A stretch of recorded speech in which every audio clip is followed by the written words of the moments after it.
கூட்டணி தர்மத்துக்காக அதெல்லாம் சைத்துக்கிறதா, கூட்டணி தர்மத்துக்காக இதெல்லாம் பேசுறது. உண்மையிலே அண்ணன் செல்வ பிறந்தரைக்கு மனச்சான்றோடு அது பேசுறாரா? ஸ்டாலின் கோச்சுக்காரன் தானே பேசுறப்பல, வேற என்னது? இது கொடுமை.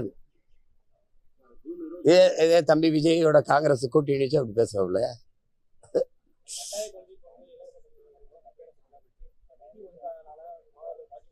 நீங்க அதுக்கு தான் போனீங்க.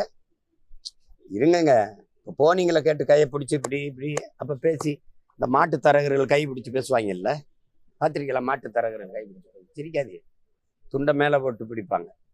அப்படிதானே பேசியிருந்தீங்க. அப்போ இந்த நிதியை பற்றி பேசாமல் எதுக்கு பண்ணீங்க? எதுக்கு பண்ணீங்க? 3 நிதி ஆய்வு கூட்டத்துக்கு போகாத முதல்வர் இந்த வாட்டி போனவர், அதை இங்கே மறுபடியும் வந்து பேசிட்டே இருக்கிறீங்க. உரிய எல்லா வரியும் கட்டிட்டு உரிய நிதியை தேவையான நேரத்தில் பேரிடர் காலத்தில் தேவையான நிதியை இப்போ பெற்றுத்தர முடியாது. எதுக்கு ஒரு அதிகாரம்?